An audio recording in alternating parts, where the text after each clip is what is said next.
Hi, and thank you for coming today. We're really excited to have you. And my name is Stephen Hebert. I'm happy to have you, my Playbook Campus liaisons, our friends, supporters of the Helinski's Hope Foundation, NCAA student athletes here today for a special event with Mark and Kim Helinski and Dave Smith of Helinski's Hope. We at Prevention Strategies and the Institute to promote athlete health and wellness at the University of North Carolina at Greensboro are excited to welcome you to our new Athlete Wellbeing Network. We're hoping to bring you opportunities to connect you to experts on important issues related to collegiate athletics, specifically evidence-based and best practice approaches to ensure student-athlete well-being. And as a member of the Athlete Wellbeing Network, you can participate in facilitated discussions, you can share and access resources, you can provide your expertise on critical topics, and attend more live events like this one today. We hope that you find the Athlete Wellbeing Network to be a valuable and engaging community and helpful to the work that you do to promote student-athlete well-being. We'd greatly appreciate you taking the time to fill out a brief survey once today's event is over. You'll receive a link for that survey in your email in the coming week. So thank you for your support. Today's event highlights the work of the Helinski's Hope Foundation, founded in 2018 by Mark and Kim Helinski to honor the life of their son, Tyler. Helinski's Hope helps colleges and universities save lives, eradicate stigma, and scale mental wellness programs for student athletes. Helinski's Hope does this by sharing Tyler's story, connecting students with mental health resources, and assisting universities to institutionalize best practices. Helinski's Hope envisions a world where mental health is supported in parity with physical health and equally prioritized by universities as connected to athletic performance. Let's watch.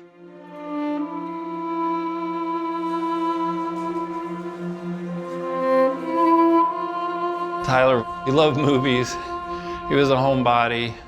He played every sport when he was young. Loved to be outdoors with his mom, loved to go hiking. Of the three boys, he was the B type. Tyler was the peacemaker. He was the guy that could get everybody sort of together and work out their differences.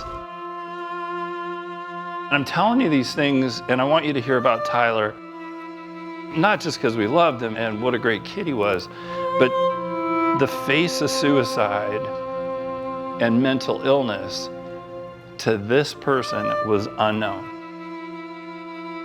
We still search for the why. People say, you're so strong, and I have another word for it. I call it love. Once you lose someone, that love doesn't stop. And so I took that love, along with Mark, and we channeled that into doing something good. So we formed Helinski's Hope. We're trying to raise awareness. We're trying to eradicate the stigma. It shouldn't be there. And then we're trying to fund programs that support our student athletes. Tyler know where he could go to get help? Yep. Was he ashamed to do it? Maybe. Was he embarrassed or worried what everybody would think? Afraid of losing his job? Possibly. We don't have a final answer. All right, bub. So this is going to take a while. This is going to take a while to change. And it starts here.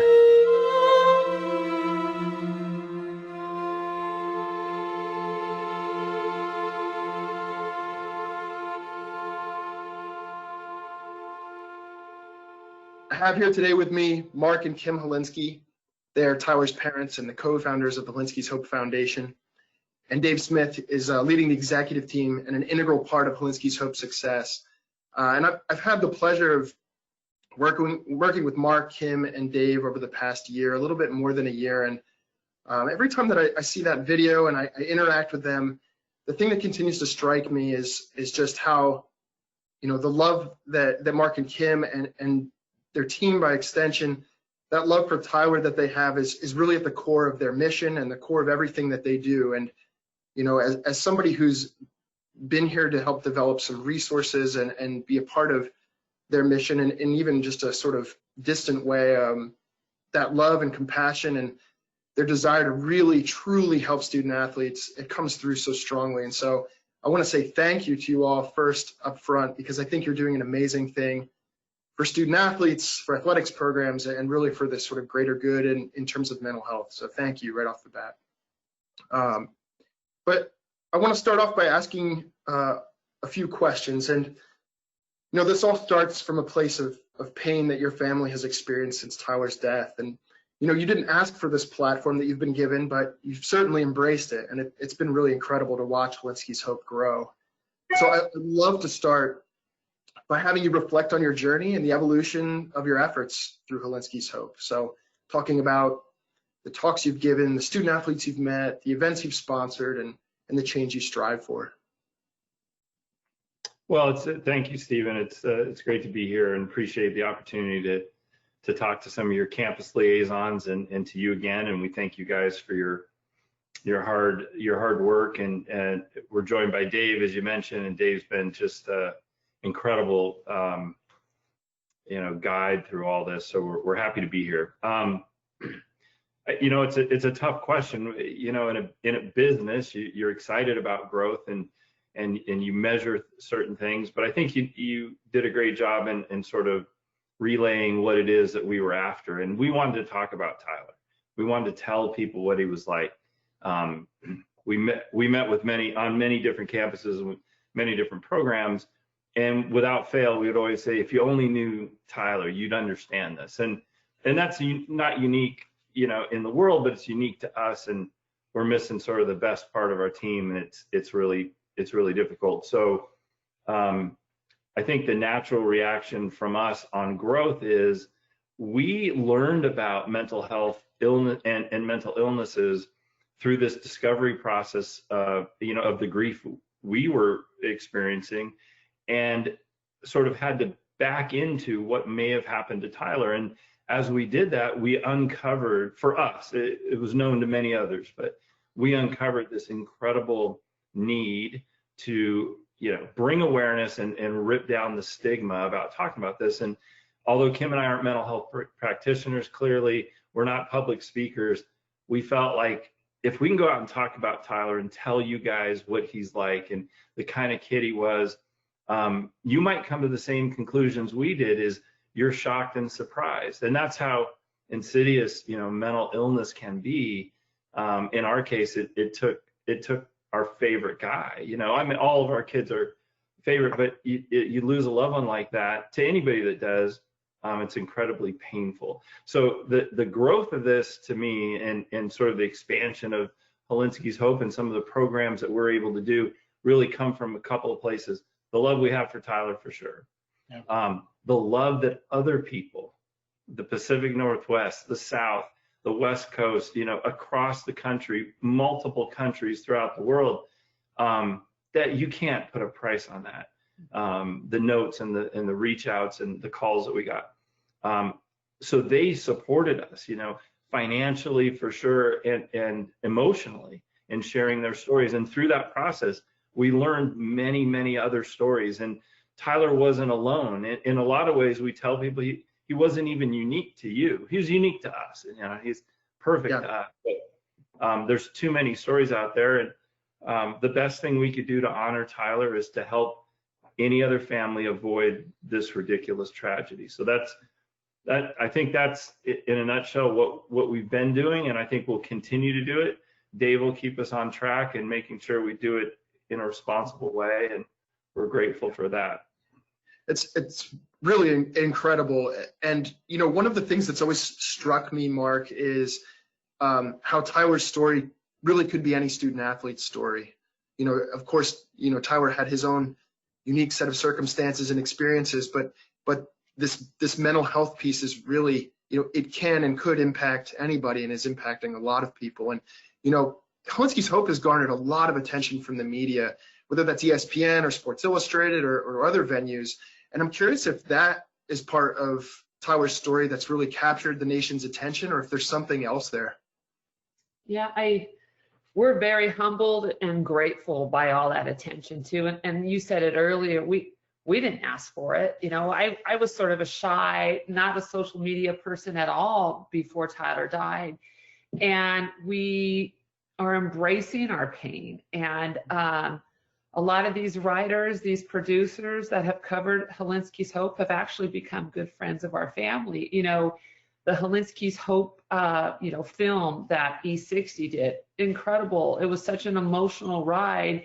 And we were so grateful for ESPN to tell our story and our journey, and then to have Sports Illustrated right there with them, you know, talking about Tyler. And in doing so, we have found that they're reaching so many more people, right, that are struggling, and letting them know that this perfect, you know, child of ours who passed by suicide, who showed no signs, you know what, if you're struggling too, please reach out and ask for help. And, you know, receiving the Stuart Scott Humanitarian Award from ESPN, absolutely humbling. And we're blessed by it. And we say all the time, we would give it all back for just 30 more seconds with Tyler. And unfortunately, we can't do that.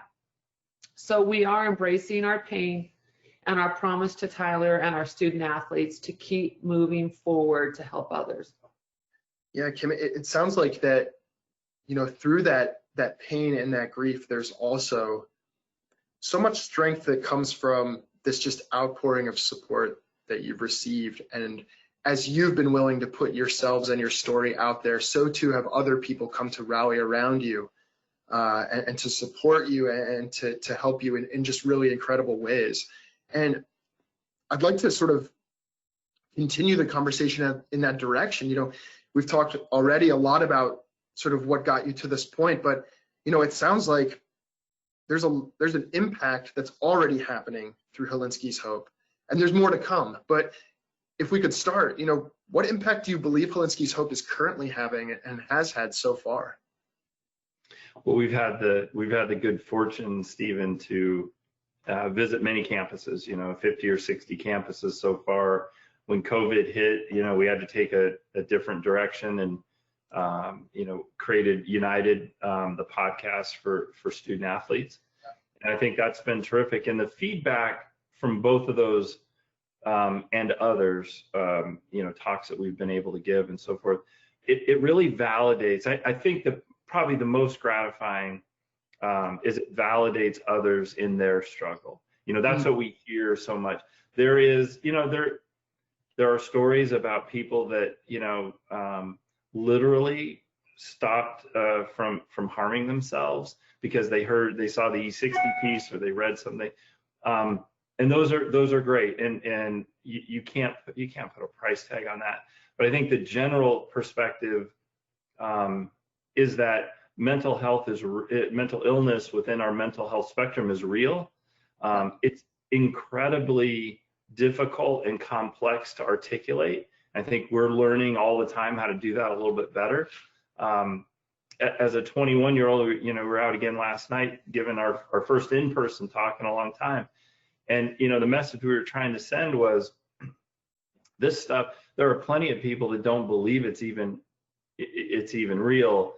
And I think how crushing that must be. But the stories we've heard from student athletes and from the coaches and from the staff is, you know, thank you for being here. We're one of many voices in this. It's certainly not only Helinski's Hope, but we're happy to amplify the struggle that those young people are going through. And at 21, you know, Tyler, there's no problem you can't solve. And that is not to underestimate the power of depression, anxiety, bipolar, for anybody. What it is to simply say that we're getting better at treating this. Don't give up. We understand it's not always your choice. You know, you're overpowered by the disease itself. And, you know, as Kim said many times, and we've talked to you and Dave and David, nobody's embarrassed to say they have cancer, right? That's why we don't say people commit suicide. You don't commit cancer. You've got to think about this as your complete mind, body, and soul. And we're doing that. We're trying to bring awareness to those conversations and enable the student athletes to ask for help when they need it. Yeah, that reframing that you're talking about, Mark, really gets at this idea of eradicating stigma specifically that Helinski's Hope really intends to address. And it's, you know, stigma being sort of a part of, you know, the norms of athletics is massive.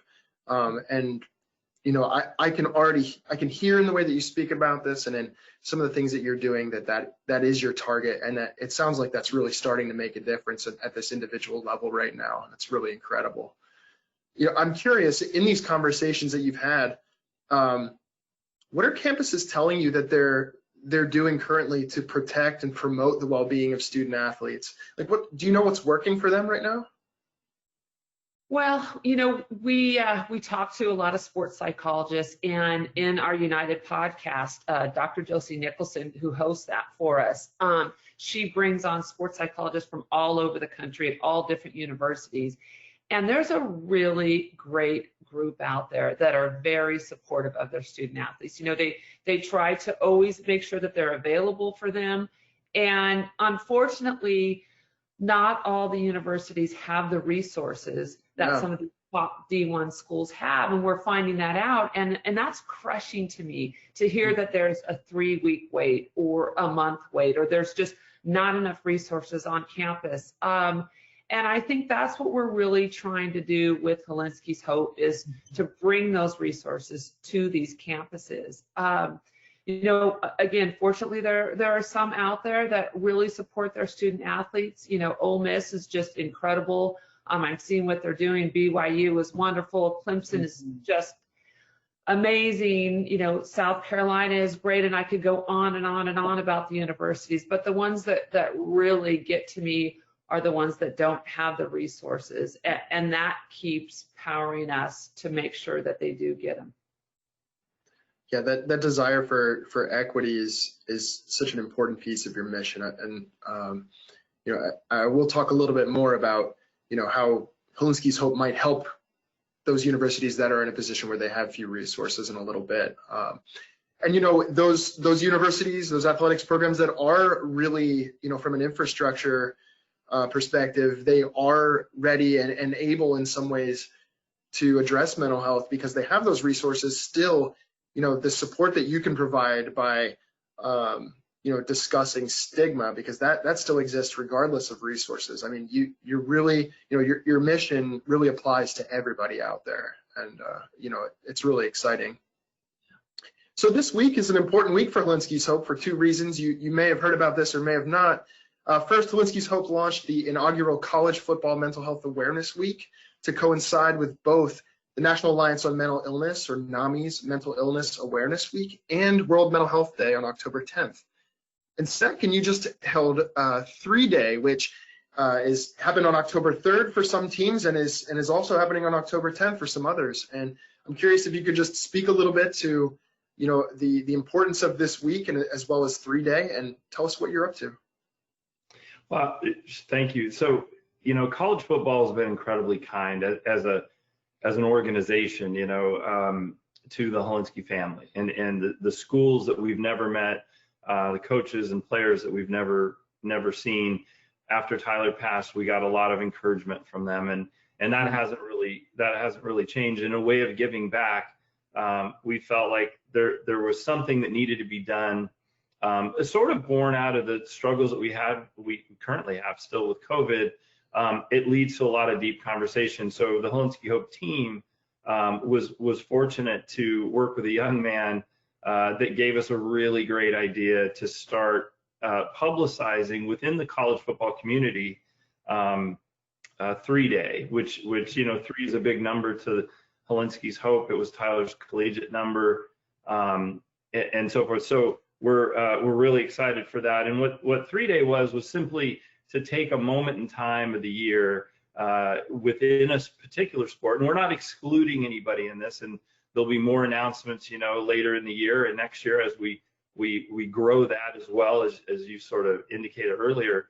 But college football is where our kids played and brought us so much joy, and our kids so much joy, that we wanted to give back. And we thought the perfect place to do that, or perfect place to start, was with 3-Day. And in this particular year, 3-Day is October 3rd. It, as you mentioned, it sort of extends to October 10th, which is World Mental Health Day.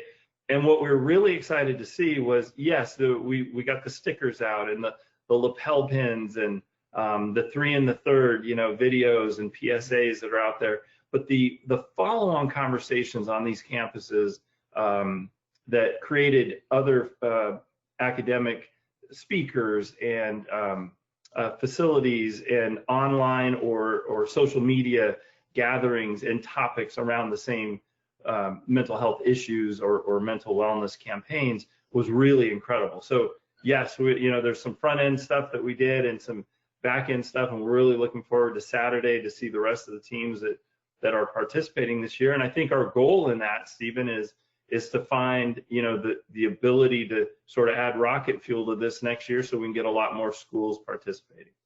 Yeah, I love that word, rocket fuel. I was just thinking about 3-day being this sort of catalyst, right?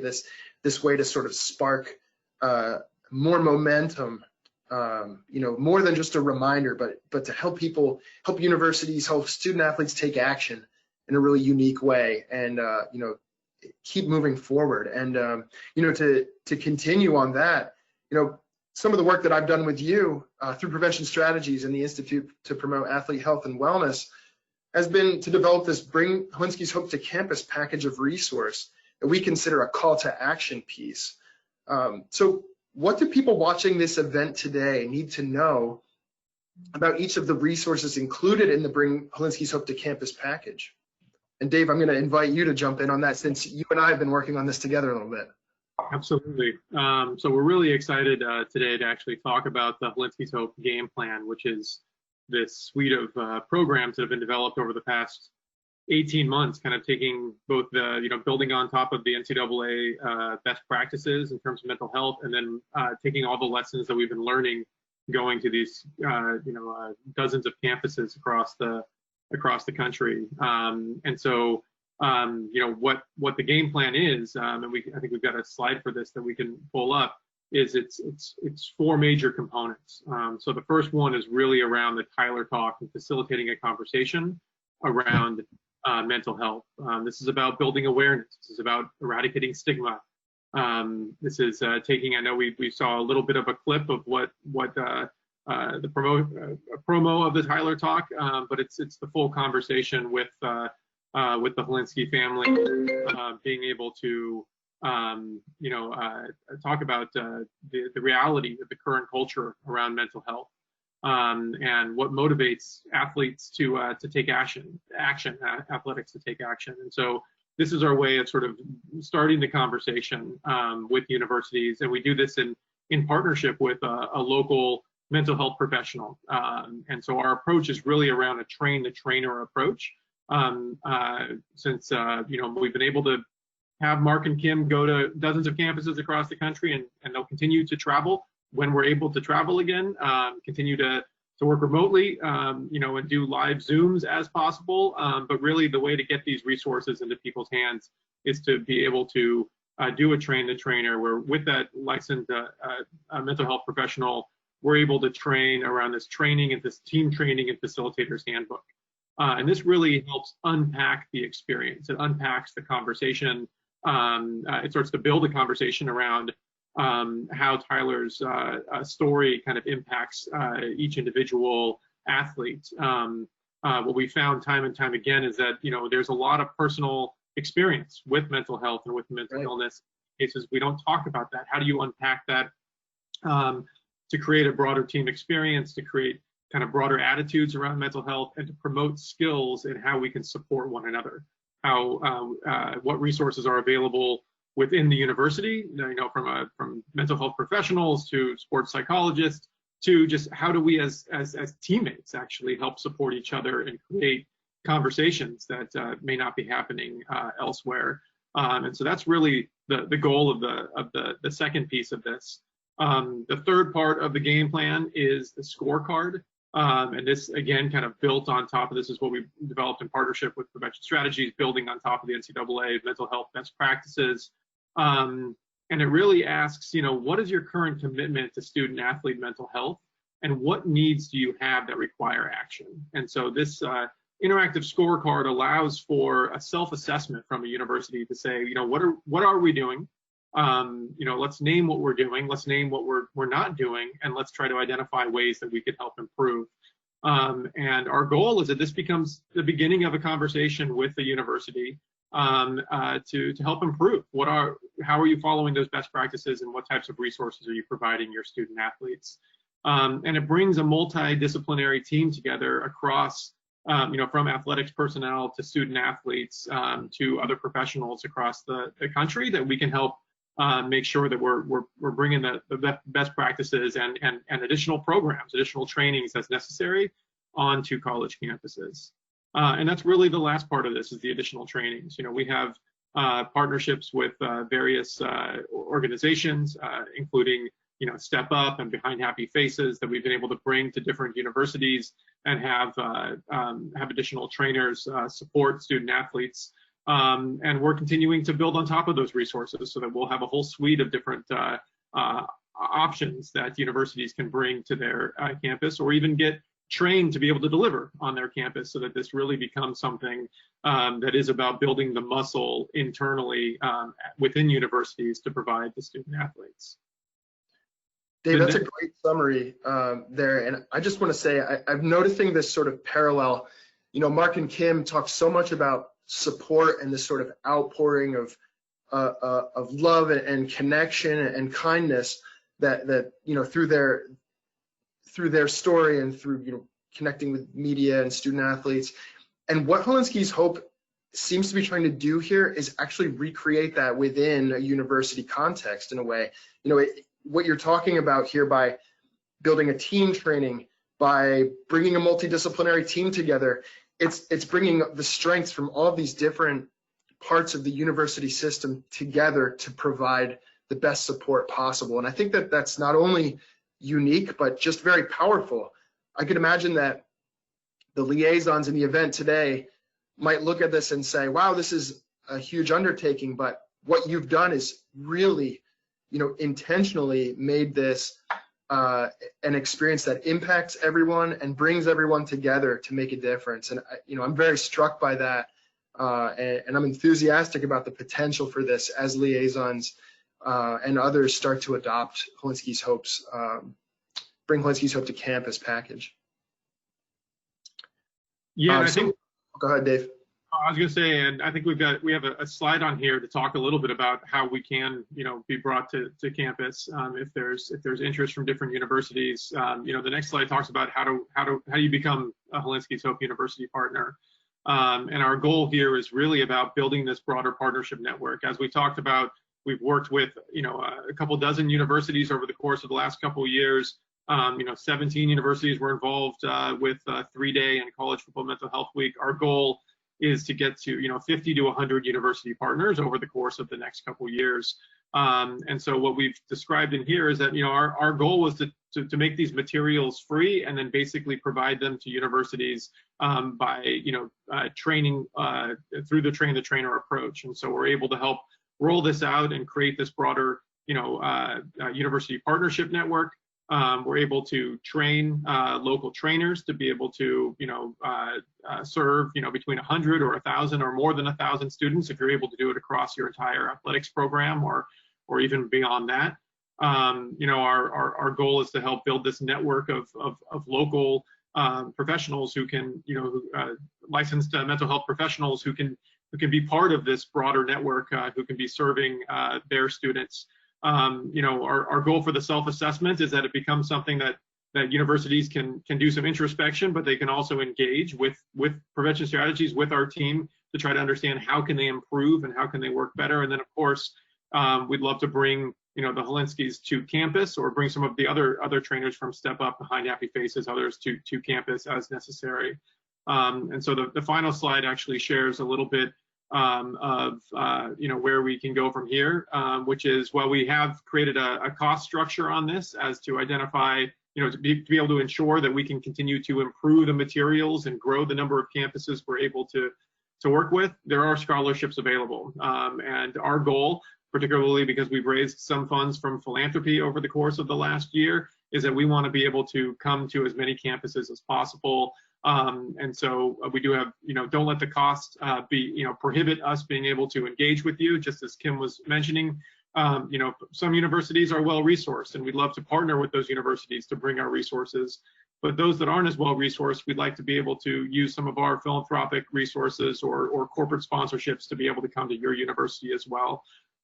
So, following this week, we hope that we can both identify what next year's college football mental health week looks like, and between now and then be able to engage with dozens of universities in bringing these programs to campus. So, please email us or find us online or via social media so that we can keep this conversation going.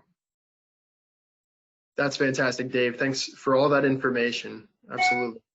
We're wrapping up here, and I want to say, first and foremost, thank you again, Mark, Kim, Dave, for your time today, for sharing your mission, for sharing your passion for this, talking to us a little bit about Tyler and what he meant to you, and the amazing potential that Holinsky's Hope Foundation has moving forward. So thank you again for your time and for your energy today. Absolutely. Thank you, Stephen. Yeah. Great to see you again. And thank you, Thank Dave. you. And for those who are still here in attendance, I just want to share a few things. I want to remind you, Mark and Kim discussed briefly the United podcast, which is hosted by Dr. Josie Nicholson of Ole Miss, where sports psychologists and mental health professionals team up. They hold conversations for student athletes on mental health. So definitely go check that out. I want to also remind you, as you can see on the screen here, to visit holinsky'shope.org, where they have just a really clean and informative website that will give you all the information, a lot of the information that we discussed today. And I also want to remind you that this was brought to you today by the Athlete Wellbeing Network, and we hope that we can create a platform here specifically for you, tailored to your needs, and we can support you as we try to tackle these really important and challenging issues that our student athletes are facing. And last thing today is, you're going to receive a survey at some point in the next week or so, and we'd love if you could give us some feedback so we can do better, we can do more things that you're interested in, and we can keep some excitement and enthusiasm around some of the work that we're doing here. So thank you all for being here today. Thank you again, Mark, Kim, and Dave. Again, this is really an honor to be here today. So thank you. Thanks, Stephen.